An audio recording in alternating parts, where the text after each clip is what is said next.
Hello students, welcome to Rana classes. So आज हम chapter number 2 class 12 maths में आगे कंटिन्यू करेंगे। पिछली ही क्लास में हमने पढ़ा था कि कैसे हमारे जो ट्रिग्नोमेट्रिक फंक्शंस हैं वो इन्वर्स ट्रिग्नोमेट्रिक फंक्शंस बन जाते हैं। ठीक है, तो हमने पिछली क्लास में देखा था कि जो हमारा साइन फंक्शन होता है उसका जो हमारा डोमेन होता है वो होता है आर, और उसकी जो रेंज होती है -1 से 1।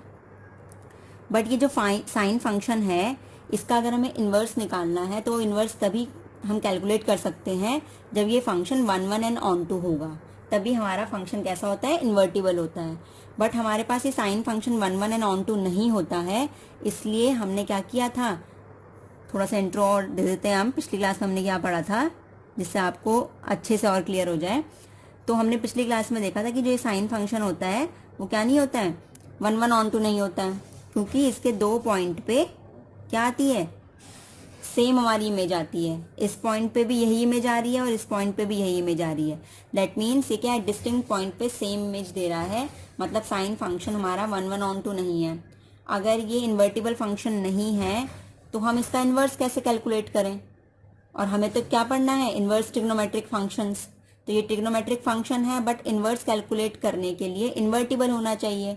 तो इसलिए हम क्या करते हैं, इसका जो डोमेन होता है उसे रेस्ट्रिक्ट करते हैं, क्योंकि देखो इस और इस पॉइंट पे सेम आ रही है इमेज। अगर मैं इसे हाफ कट कर लूँ इधर से तो ये सारे जो पॉइंट है इनमें हमारी इमेज क्या होगी, डिस्टिंक्ट होगी। इस पॉइंट पे ये होगी, इस पॉइंट पे ये होगी। तो अब यहां से यहां तक में हर पॉइंट पे डिस्टिंक्ट पॉइंट की इमेज डिस्टिंक्ट होगी। ऐसे ही यहां से कट कर लूँ, यहां से यहां तक अगर मैं ले लूँ -π/2 से π/2 पे, तो यहाँ पे जो हमारा फंक्शन होगा वो क्या होगा, हमारा 1 भी होगा और ऑन टू भी होगा, क्योंकि डिस्टिंक्ट पॉइंट पे डिस्टिंक्ट इमेजेस मिलेंगी। और तो इसलिए फंक्शन हमारा जो 1 नहीं हो रहा था वो 1 ऑन टू हो जाएगा। तो दैट मीन्स हमारा 1 ऑन टू हो जाएगा अगर फंक्शन, अगर मैं इसकी डोमेन को रिस्ट्रिक्ट कर देती हूँ -π/2 से π/2। ठीक है, रेंज में कोई फर्क नहीं पड़ेगा, क्योंकि हमें पता है साइन -π/2 -1 होता है और साइन π/2 क्या होता है, 1 होता है। ठीक है, तो रेंज में कोई फर्क नहीं पड़ेगा। बट अगर मैंने डोमेन को रेस्ट्रिक्ट कर दिया तब हम इस साइन फंक्शन का इन्वर्स निकाल सकते हैं, और वो इन्वर्स हम कैसे लिखते हैं, साइन इन्वर्स एक्स, ऐसे लिखते हैं। अब इन्वर्स का आपको पता है, जो इसकी रेंज होगी वो अब क्या बन जाएगा, इसका डोमेन बन जाएगा, और जो इसका डोमेन होगा वो क्या बन जाएगी, इसकी रेंज बन जाएगी। यही तो होता है इन्वर्स फंक्शन। तो बस इस तरीके से हमने क्या बना लिया था, इन्वर्स फंक्शन बना लिया था, और तभी बना पाएंगे जब हम इसके डोमेन को रेस्ट्रिक्ट कर लेंगे। ठीक है, तो ये सब हमने पिछली क्लास में डिटेल में अच्छे से पढ़ा था कि हमने हर फंक्शन का क्या कर लिया है, डोमेन को रेस्ट्रिक्ट कर लिया है, जिससे हम उसका इन्वर्स निकाल पाए। और हमने एक पूरी फॉर्मूले देख लिए थे, हमने देख लिया था किसकी डोमेन क्या होती है, किसकी रेंज क्या होती है। हमने ट्रिग्नोमेट्रिक फंक्शंस का भी देख लिया था और साथ ही इन्वर्स ट्रिग्नोमेट्रिक फंक्शंस का भी देख लिया था। तो जिस किसी ने वो वीडियो नहीं देखी हो वो प्लेलिस्ट में जाके चेक कर सकता है। तो आपने 11th में कुछ फॉर्मूले पढ़े होंगे, जैसे आपने पढ़ा होगा sine of -x is equals to क्या होता है, साइन x, ये आपने पढ़ा होगा। ऐसे ही हमारे पास tan of -x is equals to -10x, ठीक है, ये भी पढ़ा होगा आपने।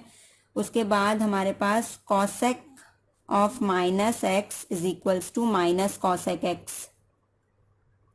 तो ये फॉर्मूला आपने 11th में पढ़े होंगे कि ये सारे साइन, टेन और कॉसेक ऐसे फंक्शंस हैं जिनका अगर -x मतलब नेगेटिव ले हम एंगल का, तो वो क्या आता है, -sin x। ये माइनस क्या हो जाता है, बाहर लग जाता है। ये सब होता है साइन, टेन और कॉसेक के साथ। ठीक है, बट ऐसा कॉस के साथ नहीं होता है। Cos of -x is equals to cos x होता है, ये पॉजिटिव आता है। ठीक है, ऐसे ही सेक हमारा क्या होता है, पॉजिटिव आता है, और ऐसे ही कॉट भी होता है। तो इन तीनों के साथ ये नहीं होते हैं। तो ये जो फॉर्मूले हैं हमें ध्यान में रखने होंगे, ये एक्सरसाइज में यूज होंगे, इसलिए मैंने आपको बताए हैं। और साथ ही आपको एक चीज और बता देती हूँ कि जैसे हमारे पास ये साइन फंक्शन होता है, साइन फंक्शन का ये डोमेन होता है, ये रेंज होती है।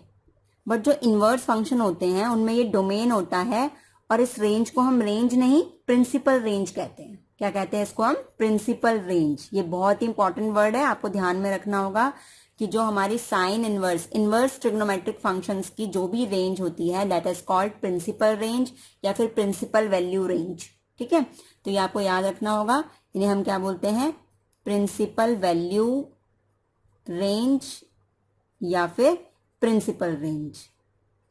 तो हमें ये भी ध्यान रखना है कि हमारा जो आंसर आएगा हमेशा जब भी हम क्वेश्चन सॉल्व करेंगे उसमें जो हमारा एंगल का आंसर आएगा वो हमेशा प्रिंसिपल रेंज में आना चाहिए। ठीक है, हमेशा कहाँ आना चाहिए, प्रिंसिपल रेंज में। अभी प्रिंसिपल रेंज क्यों कहा भाई इसे, क्योंकि देखो हमारे पास यहां से यहां तक रेस्ट्रिक्ट किया था ना हमने फंक्शन को, इसमें 1/(1/2) हो रहा था। हम चाहते अगर यहां से यहां तक रेस्ट्रिक्ट करते फंक्शन को, अगर मैं यहां से यहां तक रेस्ट्रिक्ट करती फंक्शन को तो यहां पर भी फंक्शन 1/(1/2) इतने पोर्शन में भी, यहां से π/2 से लेकर यहां तक, तो यहां पर भी फंक्शन कैसा आ रहा है 1/(1/2). और अगले में फिर यहां से यहां तक रेस्ट्रिक्ट कर दूं, यहां पर भी फंक्शन 1/(1/2) है। ठीक है, तो हर एक हाफ पोर्शन के बाद फंक्शन 1/(1/2) हो रहा है। दैट मीन्स हमारे पास बहुत सारी ऐसी जगह है जहां पर हम फंक्शंस को रेस्ट्रिक्ट कर सकते हैं और हमारा जो फंक्शन है रेस्ट्रिक्ट होने के बाद इनवर्स फंक्शन देगा। बट हम सारी वैल्यू से नहीं लिख सकते ना, -π/2 से π/2 लिख लिया आपने एक बार, फिर आप π/2 से बोलोगे 3π/2 कर दो, फिर 3π/2 से आप बोलोगे 2π कर दो। तो ऐसे तो बहुत सारे हमारे पास रेस्ट्रिक्शंस हैं, बट हमने एक मेन रेस्ट्रिक्शन ले लिया कि हम यही वाला लेंगे जो सबसे पहला हमें मिला। उसके बाद यहां से यहां तक भी हमें मिल सकता है, यहां से यहां तक भी मिल सकता है 1/(1/2), जिसकी वजह से हम इनवर्स फंक्शन बना सकते हैं। बट हम हर एक पोर्शन को नहीं लेंगे, हमें एक ही पोर्शन लेना है जिसे हम प्रिंसिपल नाम दे देते हैं, प्रिंसिपल रेंज नाम दे देते हैं, क्योंकि यही हमारा मेन है। और इसी को जैसे स्कूल में जो मेन हेड होता है उसे हम क्या बोलते हैं, प्रिंसिपल। तो यहाँ पे जो मेन हमारा रेस्ट्रिक्शन है जिसे हमने लिया है, क्योंकि उसके बाद भी बहुत सारी रेस्ट्रिक्शन है जिससे फंक्शन इनवर्स बन जाएगा, बट वो रेस्ट्रिक्शन हम हर एक रेस्ट्रिक्शन नहीं ले सकते क्योंकि ऐसे रेस्ट्रिक्शंस हमें इनफाइनाइट मिल जाएंगे। तो जो मेन हमने रेस्ट्रिक्शन लिया है that is known as principal range. तो इसलिए जब भी हम आंसर सॉल्व करेंगे इनवर्स ट्रिग्नोमेट्रिक फंक्शन का, तो उसका जो एक्स होगा, जो एंगल होगा, वो हमेशा प्रिंसिपल रेंज में आना चाहिए। आई होप आपको क्लियर होगा। तो अब हम स्टार्ट करते हैं एक्सरसाइज 2.1। सबसे पहला क्वेश्चन हमारा है find the principal values of the following. हमें इनकी प्रिंसिपल वैल्यूज निकालनी है।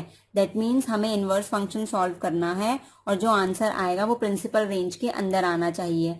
जैसा कि हमें पता है कि जो हमारा साइन फंक्शन है, साइन इनवर्स फंक्शन है, उसका प्रिंसिपल रेंज होता है -π/2 से π/2।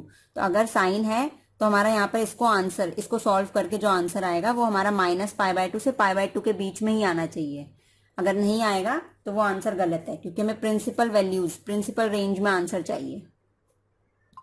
तो हमें इसे सॉल्व करना है, तो सबसे पहले हम इसे क्या मान लेंगे, y मान लेंगे। तो ये जो जिसे हमें सॉल्व करना है, जिसका आंसर हमें निकालना है, उसे हमने y मान लिया। दैट मीन्स हमें किसका आंसर चाहिए, y का आंसर चाहिए। हमें अब y की वैल्यू निकालनी है। अब हमें पता है ये जो इनवर्स फंक्शन है, जब ये एक साइड से दूसरी साइड जाता है, क्योंकि इनवर्स है -1 है, दूसरी साइड जाता है तो हमेशा क्या हो जाता है, साइन y। ठीक है, इनवर्स का दोबारा आप दूसरी साइड ले जाएंगे, जैसे एक साइड अगर प्लस होता है तो दूसरी साइड जाता है तो क्या हो जाता है, माइनस, और मल्टीप्लाई का डिवाइड। ऐसे ही inverse function normal sine function बन जाता है जब दूसरी साइड जाएगा। और अगर नॉर्मल साइन फंक्शन को आप दूसरी साइड ले जाएंगे तो वो इनवर्स बन जाएगा। तो inverse function normal sine function बन जाएगा और normal sine function inverse function बन जाएगा अगर वो एक साइड से दूसरी साइड जाते हैं तो ये इधर से इधर गया तो साइन y हो गया, और इधर की तरफ क्या बचा, दूसरी साइड -½ बचा। अब हमें देखना है कि क्योंकि यहाँ पे साइन y है तो इसे भी साइन में बनाना होगा हमें। तो ऐसी कौन सी वैल्यू है जिसपे साइन ½ होता है, हमें ये चेक करना है। अब आपको टेबल याद होनी चाहिए। -½ कब होता है, साइन π/6 पे। π/6 का मतलब क्या होता है, पाई की वैल्यू क्या होती है, 180। 180/6 कितना होता है, 30। साइन 30 हमारा क्या होता है, ½ होता है। ठीक है, ये आपको याद होना चाहिए टेबल। तो ½ साइन में ही लेना होगा हमें, ठीक है, और किसी में नहीं, क्योंकि इधर साइन है तो इधर भी साइन बनाना है हमें। तो ऐसी कौन सी वैल्यू है साइन की जिसपे ½ होगा, साइन 30 पे, मतलब π/6 पे। अब इतना ठीक है। अब आपको पता है, आपने ऊपर पढ़ा है कि -sin x क्या होता है, sine -x। That means sine, tan और cosec में आप जो बाहर का नेगेटिव है उसे अंदर ले जा सकते हैं। ठीक है, एंगल के अंदर ले जा सकते हैं। तो अब आप इसे ले जाइए अंदर। इधर है साइन वाई और इधर हमारे पास ये एंगल के अंदर चले जाएगा नेगेटिव, तो साइन और ये हो जाएगा -π/6। ठीक है, तो अब हमारे पास हम इजीली देख सकते हैं साइन से साइन कैंसिल हो जाएगा, क्या बचेगा y इज इक्वल्स टू -π/6। तो अब आप यहाँ पे देख रहे हैं -π/6 क्या होता है -30, और -30 जो है हमारा वो किसके बीच में होगा, -π/2 से π/2 के बीच में होगा ना, क्योंकि हमें इसी के बीच में आंसर चाहिए, प्रिंसिपल वैल्यू रेंज के बीच में, प्रिंसिपल ब्रांच के बीच में आंसर चाहिए। ये है -90 से +90, तो -90 से +90 के बीच में -30 आता है, दैट मीन्स ये हमारा बिल्कुल सही है, ये प्रिंसिपल वैल्यू है हमारी, क्योंकि ये प्रिंसिपल वैल्यू रेंज के अंदर आ रही है, प्रिंसिपल ब्रांच के अंदर आ रही है हमारी। तो हम क्या बोलेंगे, जो हमारी प्रिंसिपल वैल्यू आई है इसकी वो क्या है, -π/6। तो इसी के साथ हमारा फर्स्ट पार्ट हो गया। अब हम सेकंड पार्ट करते हैं। तो सेकंड पार्ट है हमारा cos इनवर्स √3/2 टू 3/2। तो ये हमारा सेकंड पार्ट है। हमें पता है cos x ये होता है, ये इसका डोमेन, ये रेंज, और cos इनवर्स x का ये डोमेन और ये रेंज। ठीक है, ये आपको पिछली क्लास में मैंने आपको बताया था, तो ये याद आपको करना बहुत ही इंपॉर्टेंट है। तो ये हमारी क्या हो गई, प्रिंसिपल ब्रांच हो गई, जिसके अंदर हमें आंसर चाहिए। अब 0 से पाई के बीच में हमारा आंसर होना चाहिए, जो हम इसका कैलकुलेट करेंगे। तो सबसे पहले हम क्या कर लेंगे, इसको y मान लेंगे। जैसे ही हमने इसको y माना तो cos इनवर्स इधर जाएगा, तो क्या हो जाएगा, cos y is equals to √3/2। अब उसके बाद हमें देखना है कि cos किस वैल्यू पे √3/2 होता है, और जो cos √3/2 होता है वो होता है 30 पे। ठीक है, दैट मीन्स cos π/6। cos π/6 क्या होता है, √3/2 होता है। तो cos से cos कैंसिल हो जाएगा, y इज इक्वल्स टू क्या आ गया, π/6।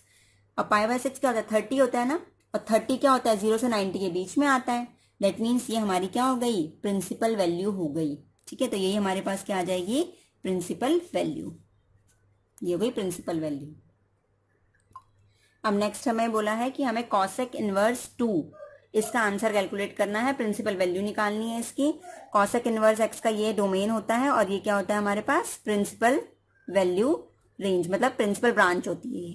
तो इसके अंदर हमें आंसर चाहिए, -90 से +90 के बीच में आंसर होना चाहिए, 0 नहीं होना चाहिए। ठीक है, तो इसको सबसे पहले हम क्या मानेंगे, let cosec inverse 2 is equals to y। फिर ये इनवर्स जाएगा उधर, तो क्या हो जाएगा, cosec y is equals to 2। अब हमें देखना है कि 2 कब होता है cosec की वैल्यू, इधर cosec है तो इधर भी आंसर cosec में चाहिए। तो कब होती है cosec की वैल्यू 2, वो भी 30 पे ही होती है। cosec 30 is equals to 2। That means हम क्या लिखेंगे, cosec π/6। यहाँ पे एंगल किसमें, पाइज में लिखना है आपको। ठीक है, आपको 30 45 नहीं लिखना है, π/6 π/4 इस टाइप से लिखना है। तो cosec से cosec कैंसिल, तो क्या आ जाएगा, y इज इक्वल्स टू π/6। अब ये π/6 कितना है, 30 है ना, और -90 और 90 के बीच में 30 आता है, और 0 भी नहीं आया हमारा आंसर। दैट मीन्स हमारा क्या आ गया, ये प्रिंसिपल ब्रांच के अंदर आ गई है वैल्यू। दैट मीन्स ये वैल्यू हमारी क्या होगी, प्रिंसिपल वैल्यू होगी। नेक्स्ट हमारा क्वेश्चन है tan इनवर्स -√3, और हमें पता है tan इनवर्स का ये डोमेन होता है और ये प्रिंसिपल ब्रांच होती है। तो इसी के बीच में हमें आंसर चाहिए। अब तो उसी तरीके से करेंगे। सबसे पहले हम क्या करेंगे, tan इनवर्स -√3 को y मान लेंगे, और tan इनवर्स उधर जाएगा तो क्या हो जाएगा, tan इनवर्स y हो जाएगा। ठीक है, और tan इनवर्स y हो गया इज इक्वल्स टू -√3। अब हमें चेक करना है कि tan की कौन सी वैल्यू पे -√3 आता है। तो tan y is equals to -√3 कब आता है, माइनस नहीं देखना है, √3 देखना है आपको। तो √3 कब आता है, π/3 पे। ठीक है, π/3 का मतलब क्या है, 60। 10 हमारे पास क्या होता है, √3 होता है। तो -10 π/3, तो माइनस का माइनस रहेगा, और 10 π/3 मतलब 1060 हमारा √3 होता है। तो अब इसके आगे देखते हैं। अब हमने देखा है कि हमें पता है एक फॉर्मूला, जो 10 - x होता है वो क्या होता है, -10x। मतलब 10 के केस में जो हमारा नेगेटिव बाहर होगा उसे हम अंदर ले जा सकते हैं एंगल में। ठीक है, तो 10y इज इक्वल्स टू, ये जो बाहर है नेगेटिव, इसे हम अंदर ले जाएंगे, 10 - π/3। ये आप नेगेटिव कब कब अंदर ले जा सकते हैं, 10 के केस में, साइन के केस में, और कोसेक के केस में। ठीक है, बाकी केसेस में आप नहीं ले जा सकते हैं। तो ये हो गया। फिर 10 से 10 cancel, y is equals to क्या आ गया, -π/3 आ गया। -π/3 कितना होता है हमारे पास, -60, और -60 जो है वो -90 और +90 के बीच में आता है। दैट मीन्स ये हमारी क्या हो गई, प्रिंसिपल वैल्यू हो गई। तो ये फोर्थ पार्ट भी हमारा हो गया है। वीडियो अच्छी लग रही हो तो लाइक करना बिल्कुल भी ना भूलें, और साथ ही शेयर जरूर करें अपने फ्रेंड्स के साथ। अब नेक्स्ट क्वेश्चन देखिए, फिफ्थ पार्ट हमारा, ये इंपॉर्टेंट है, थोड़ा डिफरेंट है तो ध्यान से समझिएगा। तो इसमें क्या है, कॉस इनवर्स -½ ठीक है, तो उसी तरीके से करना है, इज इक्वल्स टू वाई मानना है। कॉस इनवर्स उधर जाएगा तो क्या हो जाएगा, cos y is equals to में -1/2। तो अब कब होता है कॉस 1/2 माइनस, तो कॉस 1/2 होता है π/3 पे, ठीक है, मतलब 60 पे कॉस क्या हो जाता है 1/2। तो अब लेकिन हम क्या करें, इस नेगेटिव को अंदर नहीं ले सकते, क्योंकि कॉस के केस में हम नेगेटिव को अंदर नहीं ले जा सकते हैं, ये मैंने आपको शुरू में ही बताया था। तो अब कैसे करें, क्योंकि नेगेटिव अंदर तो जाएगा नहीं, और हमें आंसर चाहिए 0 से पाई के बीच में। तो अब ये देखना है कि कौन से क्वाड्रेंट में कॉस नेगेटिव होता है, क्योंकि आपने एंगल को ट्रांसफॉर्म करना सीखा होगा 11th में। तो कॉस क्या है यहाँ पे, नेगेटिव है, तो कॉस कौन से केस में नेगेटिव आता है, फर्स्ट में तो ऑल पॉजिटिव होते हैं, सेकंड में होता है साइन और कॉसेक पॉजिटिव, थर्ड में होता है टेन एंड कॉट पॉजिटिव, और फोर्थ में होता है कॉस और सेक पॉजिटिव। दैट मीन्स कॉस है वो यहाँ पॉजिटिव है और यहाँ पॉजिटिव है, सेकंड और थर्ड क्वाड्रेंट में कॉस पॉजिटिव नहीं है। दैट मीन्स पाई माइनस में पॉजिटिव नहीं है और पाई प्लस में पॉजिटिव नहीं है। तो ये जो हमारा ये नेगेटिव है, ये नेगेटिव कब आएगा, जब हमारे पास जो एंगल है या तो वो पाई प्लस में होगा या फिर पाई माइनस में होगा। दैट मीन्स जो क्या होता है, कॉस पाई प्लस थीटा या फिर cos pi minus theta. Pi minus theta मतलब सेकंड क्वाड्रेंट और पाई प्लस थीटा मतलब थर्ड क्वाड्रेंट। दोनों ही क्या होते हैं, माइनस कॉस थीटा। क्या होते हैं, माइनस कॉस थीटा, मतलब नेगेटिव होते हैं। तो हमें ये तो चाहिए माइनस कॉस थीटा, थीटा क्या है हमारा π/3, मतलब हमें माइनस कॉस π/3 चाहिए। तो कब होगा वो, दो केसेस में हो सकता है, कॉस पाई माइनस π/3 पे, थीटा की जगह क्या रख देना है हमें, π/3, या फिर कॉस पाई प्लस π/3 पे। इन दोनों केसेस पे माइनस कॉस थीटा आता है, नेगेटिव आता है कॉस, ठीक है, दोनों ही केसेस पे। बट हमें देखना है कि कौन सा हमारा प्रिंसिपल ब्रांच के अंदर आ रहा है, वही हमारा आंसर होगा।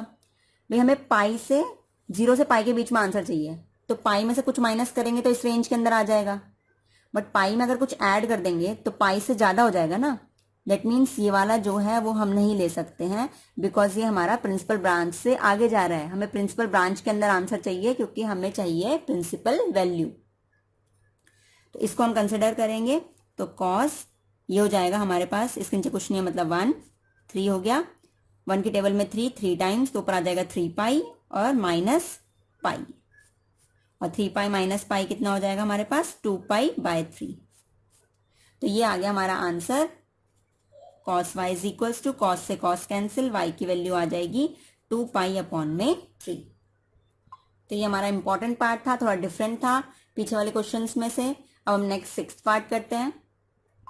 तो जो 6th पार्ट है वो हमारा है tan इनवर्स -1, इसे सॉल्व करना है हमें, और ये हमारा हो गया डोमेन और ये होगी प्रिंसिपल ब्रांच। हमें इसके बीच में आंसर चाहिए, तो वैसे ही कैलकुलेट करेंगे। tan इनवर्स उधर जाएगा तो हो जाएगा tan y is equals to -1। अब कब आता है 1, 1 आता है 45 पे, 45 का मतलब है π/4 पे, तो tan y is equals to क्या हो जाएगा, -π/4, और 10 के केस में नेगेटिव अंदर चले जाता है, तो 10 और -π/4 अंदर हो जाएगा, इधर हो गया tan y, 10 से 10 cancel, y is equals to π/4, minus का -45 दिख रहा है आपको, -90 और +90 के बीच में है। दैट मीन्स ये हमारी प्रिंसिपल वैल्यू है। तो 6th पार्ट भी हमारा हो गया है। अब हम 7th पार्ट करते हैं। तो 7th पार्ट है हमारा sec इनवर्स 2/√3, ठीक है, और ये हमारी डोमेन और ये प्रिंसिपल ब्रांच। ये आपको याद होना चाहिए इनवर्स ट्रिग्नोमेट्रिक फंक्शन में, क्योंकि अगर आपको प्रिंसिपल ब्रांच याद नहीं होगी तो आपको पता नहीं लगेगा कि जो आपका आंसर आया है वो प्रिंसिपल ब्रांच में है या नहीं, और वो प्रिंसिपल वैल्यू है भी या नहीं।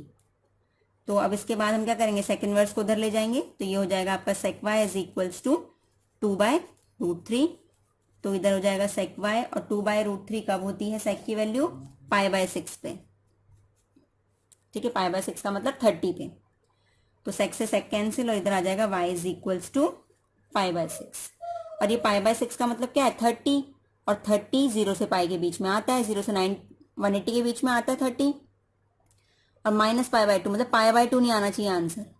तो ये जो हमारी प्रिंसिपल ब्रांच है ये 0 से 180 के बीच में है, लेकिन 90 नहीं होगा उसमें। तो हमारा जो आंसर आया वो 30 आया है, जो कि 0 से 180 के बीच में है। दैट मीन्स ये हमारी क्या है, प्रिंसिपल वैल्यू है। तो ये 7th पार्ट भी हमारा कंप्लीट हो गया है, और बाकी के बचे क्वेश्चंस हम नेक्स्ट वीडियो में करेंगे। आज हमने 7 क्वेश्चंस कर लिए हैं। और अगर आपको ये वीडियो पसंद आ रही होगी तो लाइक ज़रूर करें, कमेंट में ज़रूर बताएं कि वीडियो आपको कैसी लगी। साथ ही वीडियोस को शेयर करें और चैनल को सब्सक्राइब करना और बेल आइकन दबाना ना भूलें। Thank you.